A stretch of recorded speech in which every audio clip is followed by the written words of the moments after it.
So, folks, we need to talk about birth rates. Because for some reason, that seems to be the discourse of the week. And I did my due diligence and I dug into the topic. And, it's an interesting topic to be sure, but I don't think it's anywhere near as apocalyptic as people make it out to be. Um, and I think that a lot of people are hyperbolizing the situation. I think a lot of people are getting real fucking weird about it. And the other part that we should really take a look at here is the fact that one of the things that we need to do on the left is we need to have an answer for like some of these issues sometimes, because otherwise what winds up happening is you get those weird like pro-natalist freaks who are like hyper conservative millionaire types who just have all the time in the world and dress like they're Amish. You guys know the ones I'm talking about. We did like a deep dive on one of their videos not that long ago. And so like it's really I just wanted to look into it, right? So that like maybe we can have a better response to these wackos. And these people, well, yeah, that's the thing. A lot of the people upset about birth rates are really just couching their white supremacy. Like they want to have white babies, but also they want to have white rich babies. They want to do eugenics. Like the people who are really into birth rates on the conservative side of the spectrum at the very least are very very obsessed with like continuing their bloodline in particular because they think their seed is the best seed. You see this in like Jeffrey Epstein, you see this in like Elon Musk, you see this in like a lot of these Silicon Valley types as well. And it's it's white nationalism, eugenics, etc. But like underneath that, there is like this interesting trend, right? Like this trend that we see taking place in a lot of Western and developed societies of like birth rates declining. And that's an interesting topic, right? Like that's an interesting topic that like a lot of people have dug into, and like they're competing, readings of that data, like why is this happening, et cetera, et cetera, et cetera. And I also dug into the data because I was interested about like why is that the case, right? Like, and do these weird people think they're some kind of medieval noble? Well, yeah, they want to be little kings. That is their entire like ethos, right? And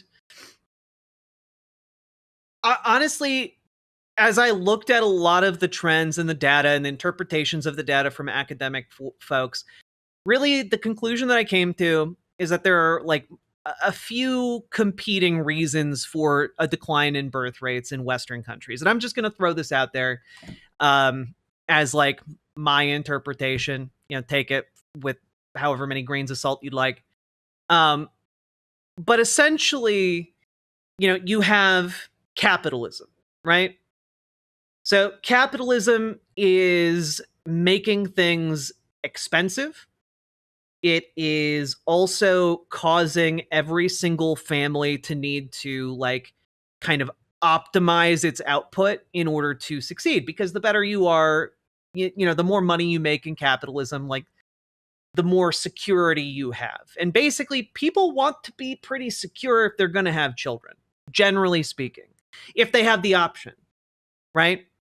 And so you have folks making decisions not to have kids until later because they aren't financially secure enough. They don't feel like they can give their kid the kind of life that they would like to give them.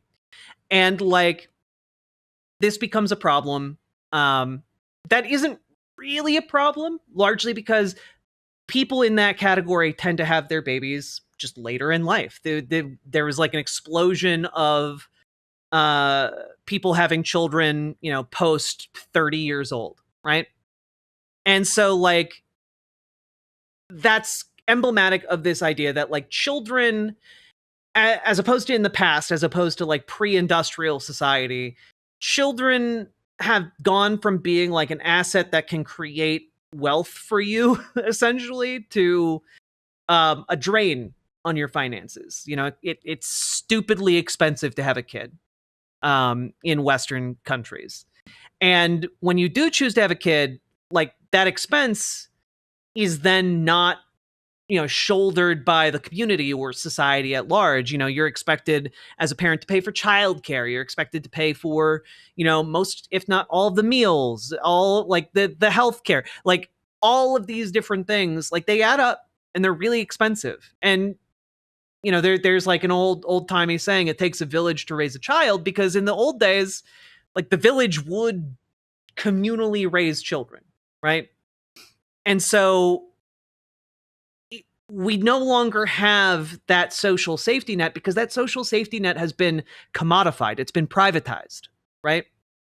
And so capitalism has both flipped like the financial incentive of having children and cannibalized the social systems that would have made it easier to have children, right?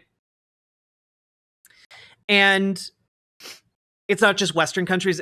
Sorry, I meant developed countries. That's my bad. That's my bad. And so there's like this really interesting dynamic that is happening where capitalism is basically, you know, the profit motive is not there to have children. And again, the more money you have, the more security you have, etc. But also what's interesting is then if you look at higher income families in a lot of developed countries, they also aren't having a lot of kids. And there's a couple of reasons for this. One, because like even in higher income families, women are waiting longer to have children. And also, I don't know what K selection ideas means, but we'll get back to this. I'm trying to get this all out. And even in these wealthier families, you have women waiting longer. And so there are fewer years in which to have children. And that means there are more people who are like, yeah, one or two is enough, you know? And you also have a shifting social dynamic, right? And that shifting social dynamic is also driven by capitalism. And it is the introduction of industrialization and women into the workforce, right? Both driven by capital, right? And so you have this kind of atomization of the family structure as well, right? Like, for example, it used to be common that like grandparents or parents would live in the same house as their children. And now, like, well, the elderly have their house. Your grandparents have their house. Your parents have their house. You have yours or your apartment or whatever. And so there's kind of like that physical atomization, but also financially, you know, your grandparents might still need to work to make ends meet. Your parents might still need to work to make ends meet. And like that means like even in your relatively nuclear small atomized family, you don't have not just like the broader social support of, you know, the community, but even within your family structure, you don't have as much support because of the demands placed upon it by capital. And then you have rapid industrialization and you have women entering the workforce, right? And so we'll get back to rapid industrialization because this is a pattern that I like from the data seems to play out a lot. But women entering the workforce, like huge boom in productivity, but then there's no one to like consistently take care of like the child or children at home. And that means you have to pay for childcare, which is insanely expensive. And then like this just balloons the cost for having children, right? And again, that is an element of kind of the privatization of and commodification of parenthood as a stage.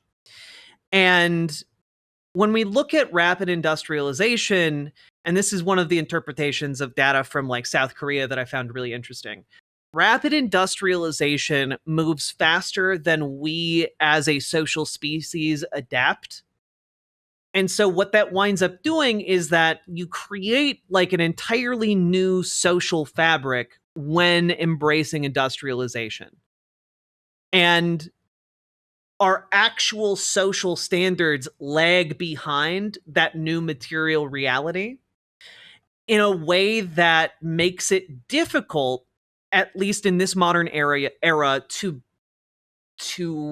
you know find people you like, we'll say. Um, so this is something that I got out of looking into the data around South Korea, because South Korea's birth rate is really, really low.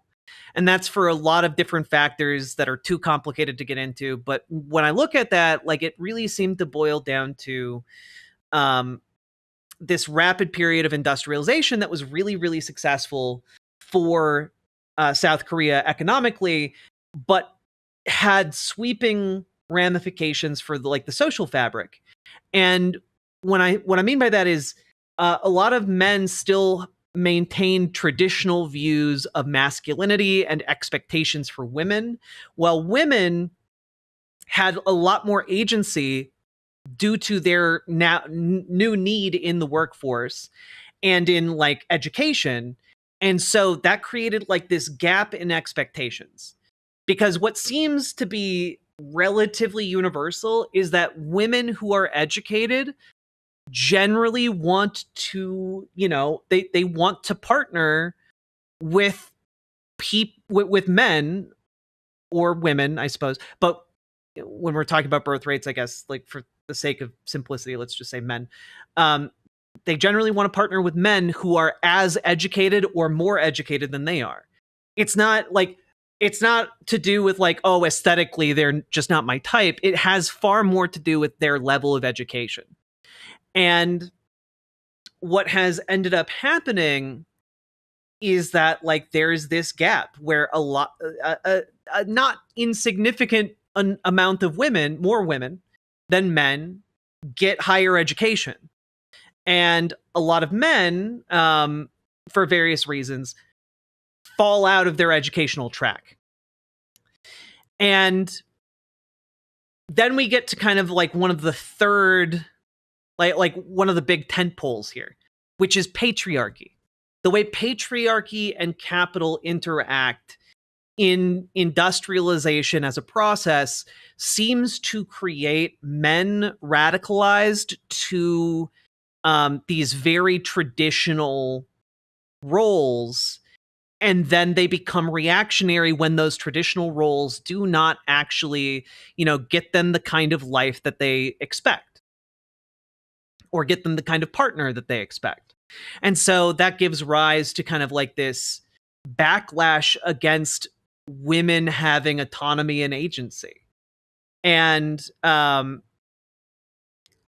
it is, I think you can see this in like the United States with like all the Andrew Tate shit, all of the reactionary manosphere red pill garbage, and so this has these are elements of like something that undergirds a lot of other things that are happening with like men in particular. But basically it creates like this group of men who have radicalized themselves into being people that women generally don't want to partner with. They don't want to hang out with because they're just nasty. And I think you also see this in South Korea. Like there's like the 4-H movement of like women who like swear off men.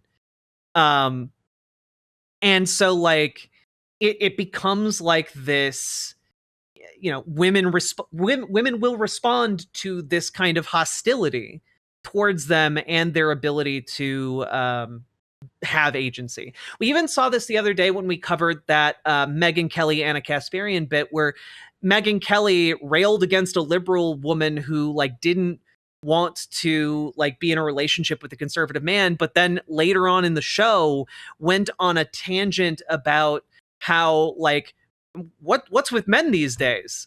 Sorry, the 4B movement, my bad. um Went on a tangent about what's with men these days. They're saying they don't want women like to work. Like, that's crazy. Why would you not want like smart educated women, contributing to the economy and stuff like that? And like, it's specifically because of the manosphere garbage, like these are all related.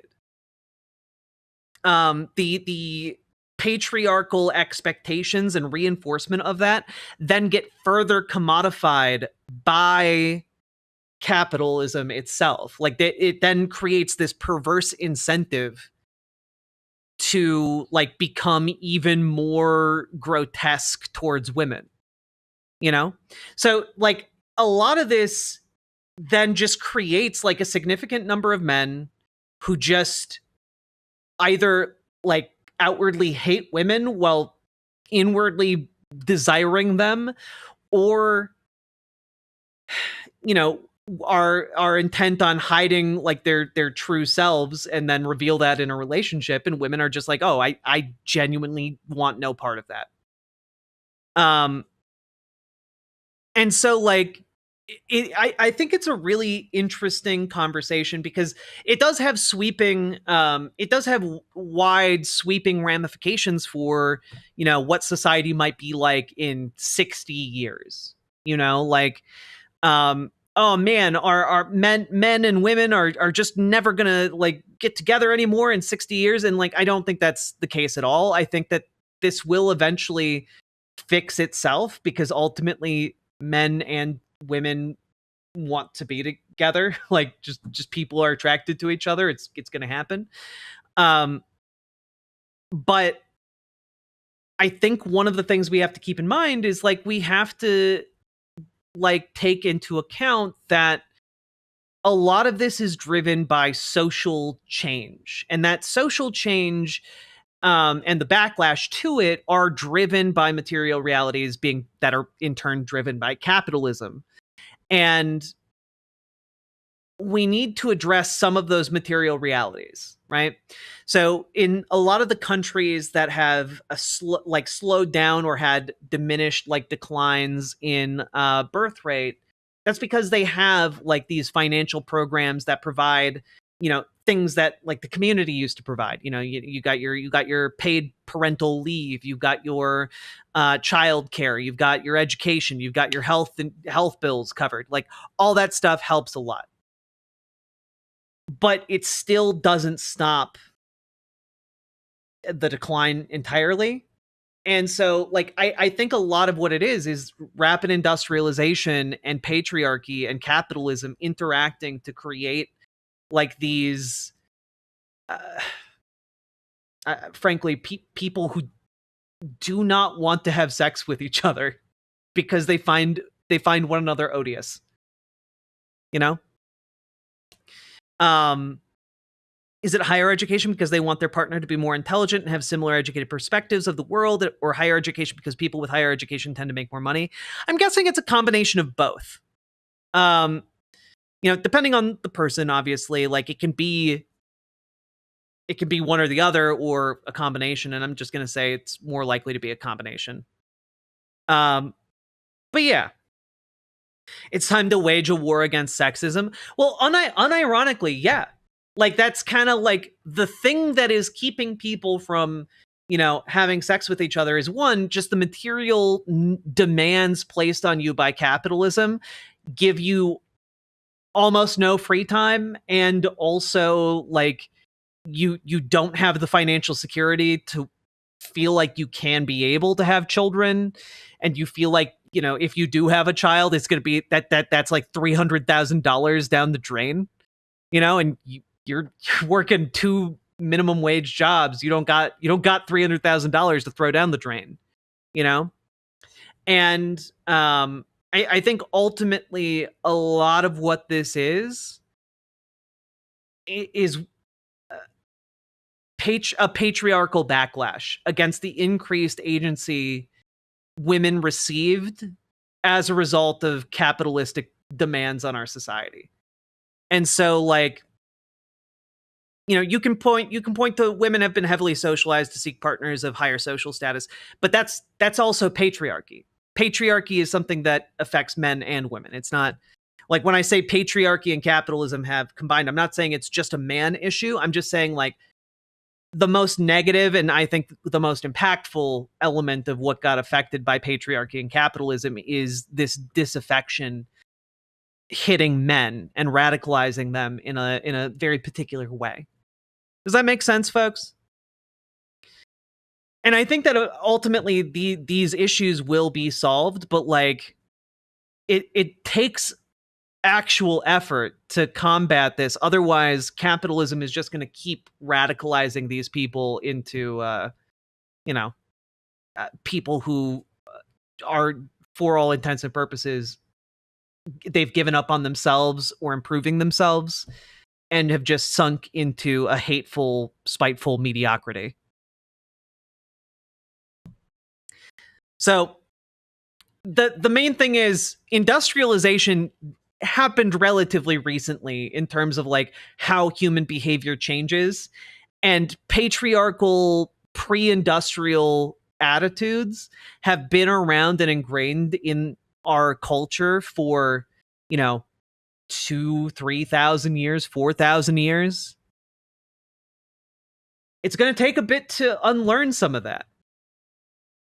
And I don't think this is an unexpected outcome, especially coming off of like a gigantic baby boom.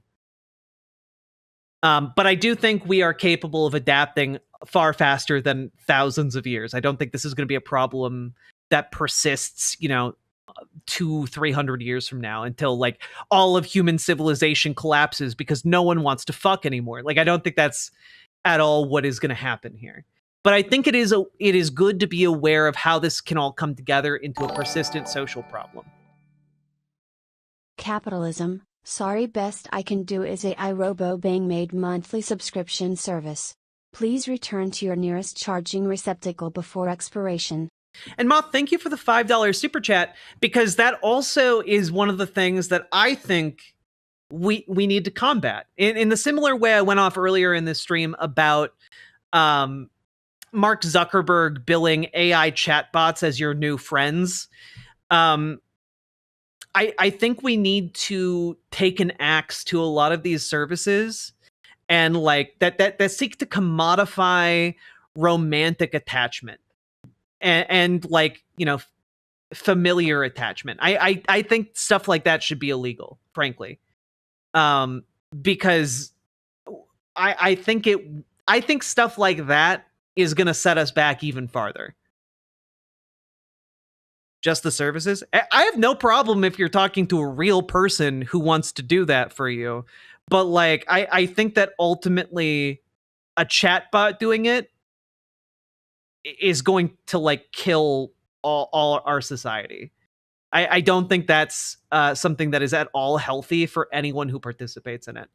At the very least, when you're talking with a sex worker, you're talking to an actual human being who has actual thoughts and actual feelings, as opposed to a chatbot, which is siphoning all of your data to a megacorp that is, going to increase the price $1 every month until you become so attached to this thing that you will kill yourself if you can no longer afford it.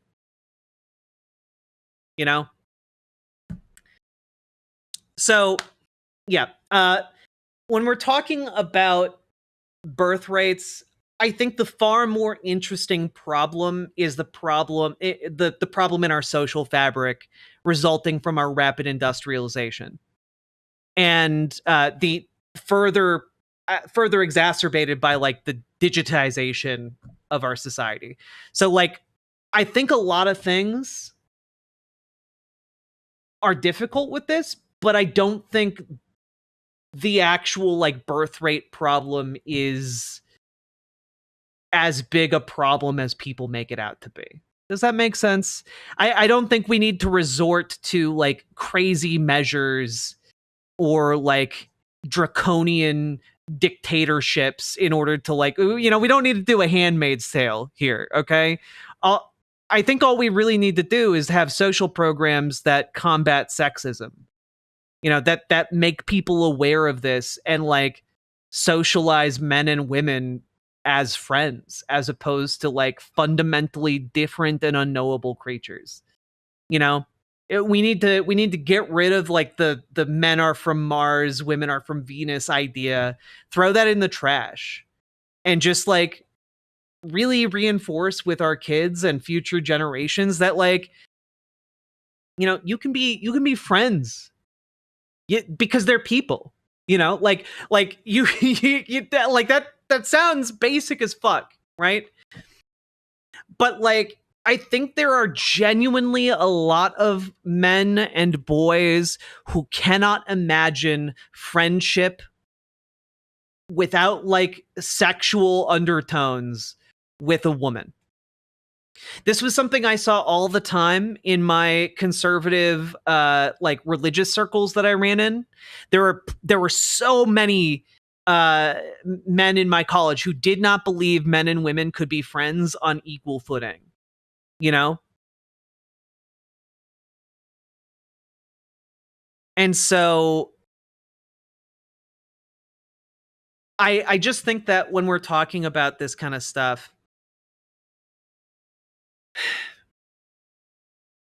I think we need to kill the friend zone.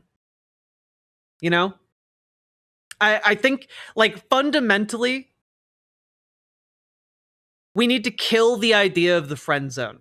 The idea that you get to know someone and you feel despair or get, like you think it's bad that you became friends with someone you were interested in. We need to kill that idea. Because I think fundamentally, like, this idea that, like, oh man, she just wanted to be friends with me. Like, that is such a common experience with young men in particular, but also older men. But, like, you should be honored that someone wants to be friends with you. You know? That's great. And I think that should be, we need to have a concerted effort to reframe that. Because fundamentally, what we need to heal society is to make commonplace the idea that men and women can be friends and can, like, honor and cherish each other without wanting to fuck, without like needing to, like, have a sexual, like, reason for being friends. My partner tells me all kinds of stories about, like, men she thought she was friends with who wound up not being her friends, wound up only being interested in her because they wanted to have sex with her. And, like, that's not healthy. It's not good for, like, the woman involved. It's not good for the men involved either to have that mentality.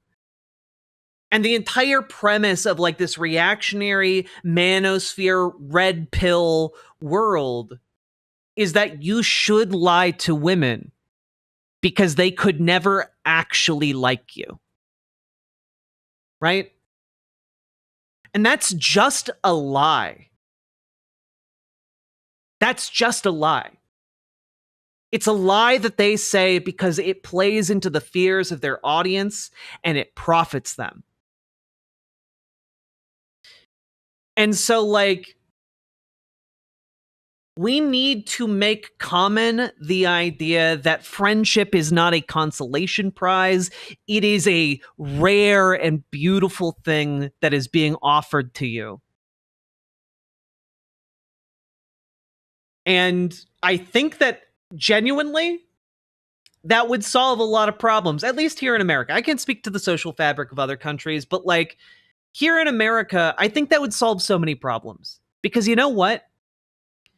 Universally, men who can be friends with women and women who can be friends with men tend to be the best eggs. You know? I mean, yeah, if you're a right-wing macho asshole, it's true. No, nobody likes that except for other macho assholes. But like, genuinely, like, I think promoting friendship, promoting, you know, an ability to honestly interact with each other, that's good. That's healthy. So anyway, yada yada yada, heal society with the power of friendship. I think you guys understand what I'm getting at here, but like genuinely and unironically, I do believe that. Some of us don't have friends entirely, and having had them now being utterly alone, yeah, friendships are important. Absolutely, they're important.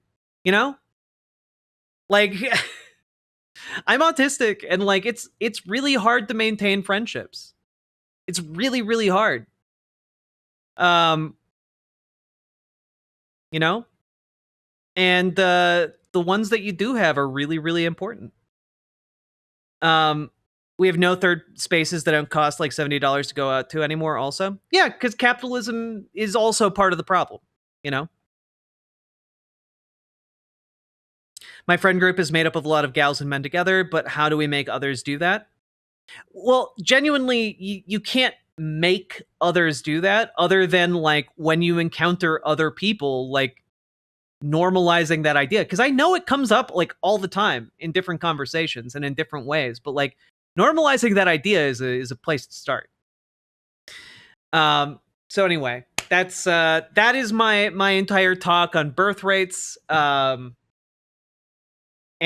I think, you know, if governments want to combat this, I think, again, it boils down to you put money into social safety nets in order to reconstruct what we used to have. And then we need like, I don't know, more money into like community centers so that people can like congregate and do stuff together, because that's an important part of being able to like be friends and meet people and maybe go on dates. And number 3, we need we need to normalize and maybe have programs specifically designed and created for facilitating friendship between men and women that is not predicated on trying to get into each other's pants. Also, maternity care, put money into health and maternity care. Well, that's part of the social safety net. Yes. I'm sorry, but also the sexual assault statistics for men and women is something I think should be talked about here too. It affects how you feel about relationships. Absolutely. Absolutely. And a lot of sexual assault is born out of those patriarchal ideas, which is why, like, again, we need programs to address that social fabric directly. You know, and I do mean like an act, not like a flaccid kind of like wishy-washy program that's like, oh, here's a Riverboat pamphlet. Jack's Step 4. Subjugate all the women. Jesus, no. Thank you for the $5 dono, though. But like, genuinely, what needs to happen is like, you know, courses on this in high school. You need like you need like I don't know, like publicly funded arts that reinforce this. You know, you need like a broad base approach to this that like saturates us in an environment where that is the case. You know, you need something to counteract the and honestly, it might even be like a program to like in a lot of cases demonetize the incentive structure for extremist like manosphere content, um stuff like that. You know, we need you know, and like a lot of this stuff starts younger too, and I think like current generations are doing better on this than when I was a kid, but like, you know, one of the things that has always like stuck in my mind is like um my nephews watching a movie with me when they were like 6 years old, and arguing that the protagonist of the movie couldn't possibly be a girl because girls don't do cool action things, you know? Like these ideas start young and like get really embedded and ingrained into the ideas of young men.